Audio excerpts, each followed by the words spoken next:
Assalamualaikum warahmatullahi wabarakatuh. Perkenalkan, nama saya Diha Murtiningrum, NIM 119380055 dari Program Studi Desain Komunikasi Visual Angkatan 2019, Institut Teknologi Sumatera. Video kali ini saya buat untuk memenuhi mata kuliah Manajemen Desain kelas B. Dalam video ini saya akan membahas beberapa pertanyaan mengenai manajemen. Mulai dari pengertian manajemen. Menurut saya, manajemen adalah suatu usaha untuk memimpin atau mengkoordinasi sesuatu dalam rangka mewujudkan tujuan yang telah direncanakan. Sedangkan pengertian manajemen yang saya kutip dari buku Organisasi dan Manajemen yang ditulis oleh Dr. Andes Roshidi, manajemen adalah suatu proses dan kegiatan dalam pelaksanaan usaha memimpin atau mengarahkan suatu organisasi dalam mencapai tujuan yang telah ditetapkan. Kemudian manajemen sendiri dibagi menjadi beberapa konsentrasi. Manajemen yang pertama ada manajemen sumber daya manusia.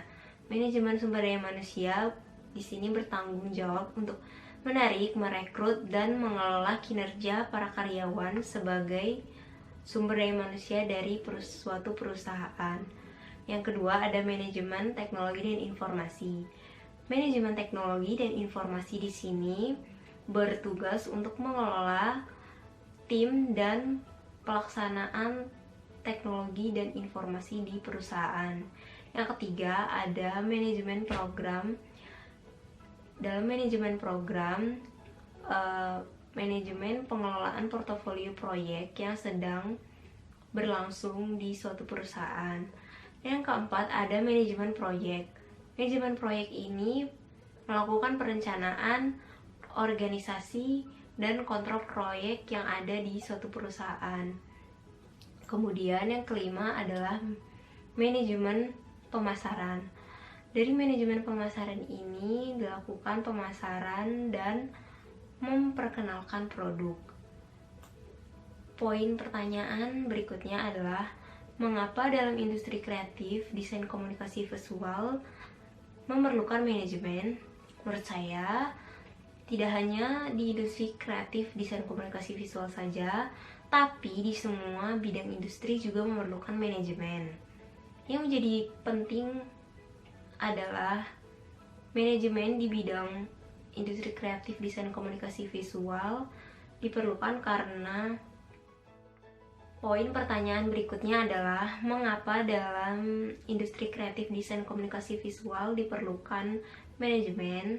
Menurut saya, semua bidang industri memerlukan manajemen, tidak hanya di industri kreatif saja. Manajemen menjadi penting karena di dalam industri kreatif desain komunikasi visual tentu ada tujuan-tujuan tertentu yang harus dicapai. Oleh karena itu, untuk mencapai tujuan tersebut diperlukan adanya manajemen agar proses menuju untuk mencapai tujuan tersebut menjadi terkoordinasi dan tujuan tersebut tercapai dengan cara yang baik. Pertanyaan berikutnya adalah apa saja unsur-unsur pendorong keberhasilan manajemen? Menurut data yang saya cari, ada istilah 6M. Apa saja 6M itu? M yang pertama adalah man atau manusia. Man atau manusia di sini merupakan salah satu unsur penting dalam mendorong keberhasilan manajemen. Manusia dibutuhkan untuk mendorong manajemen, untuk pelaksanaan manajemen itu sendiri. Dan yang kedua adalah money atau uang. Dalam konteks di sini, money atau uang bisa juga berupa dana untuk mendorong proses pelaksanaan manajemen yang baik tersebut. Dan M yang ketiga adalah materials atau bahan baku. Dalam pelaksanaannya, manajemen membutuhkan materials atau bahan baku untuk menghasilkan barang atau produk yang akan dipasarkan. Yang keempat, ada mesin atau alat yang digunakan untuk menghasilkan produk yang akan dijual di suatu perusahaan. Yang kelima, ada methods atau metode yang digunakan dalam menghasilkan produk atau barang tersebut. Dan M yang terakhir adalah market atau pasar. Market atau pasar di sini menjadi faktor atau unsur penting dalam mendorong keberhasilan manajemen, karena dengan market yang tepat, suatu manajemen akan lebih mudah menjangkau pasar yang tepat pula. Poin pertanyaan berikutnya adalah, apa ciri-ciri perusahaan yang baik? Ada beberapa poin yang menjadi ciri-ciri bahwa manajemen tersebut bisa dikatakan baik. Ciri yang pertama adalah jam kerja yang teratur. Ciri yang kedua ada komunikasi yang baik, bahwa dengan komunikasi yang baik segala aspek akan terlaksana dengan baik pula. Dan yang ketiga adalah perusahaan memiliki tujuan dan rencana yang jelas. Dengan tujuan dan rencana yang jelas, maka suatu perusahaan akan mencapai tujuan yang jelas. Poin yang keempat adalah mampu mengidentifikasi dan menyelesaikan masalah dan solusi dengan cara yang kreatif. Tentunya dengan poin-poin di atas, suatu perusahaan dapat kita identifikasi sebagai perusahaan yang baik. Kemudian pertanyaan yang keenam adalah, apa standar manajemen yang baik?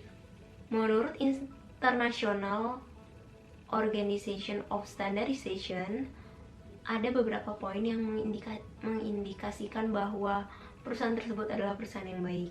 Yang pertama, adanya satu set prosedur yang mencakup semua proses penting dalam bisnis. Yang kedua, adanya pengawasan terhadap proses produksi di dalam perusahaan tersebut. Dan yang ketiga, tersimpannya data dan arsip dengan baik. Yang keempat, pemeriksaan setiap barang secara teratur dan meninjau keefektifan setiap proses dan sistem kualitas yang ada di perusahaan. Kemudian poin yang terakhir, saya akan menyebutkan 2 contoh perusahaan dengan manajemen yang baik menurut saya.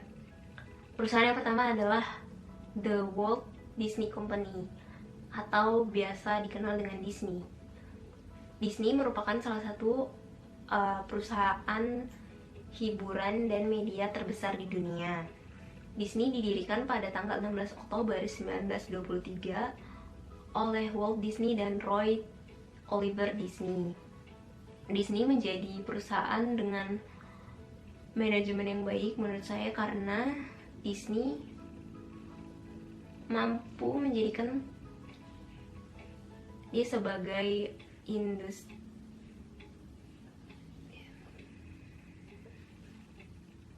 yang menjadikan dia perusahaan terbesar di dunia.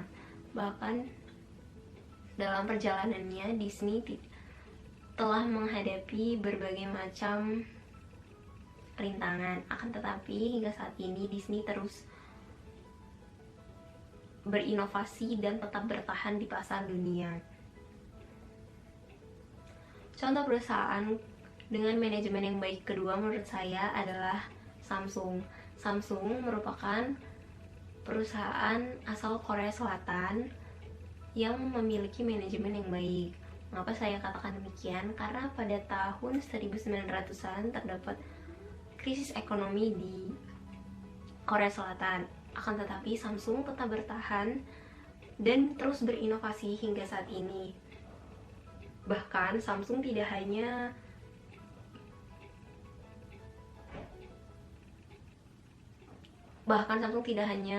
memiliki perusahaan di bidang elektronik, tapi juga ada Samsung Chemicals, yaitu perusahaan di bidang bahan kimia, dan Samsung Service di bidang jasa. Sehingga sampai saat ini Samsung memiliki pasar yang sangat luas di berbagai belahan dunia. Oleh karena itu, 2 perusahaan ini saya anggap memiliki manajemen yang baik. Sekian video dari saya. Wassalamualaikum warahmatullahi wabarakatuh.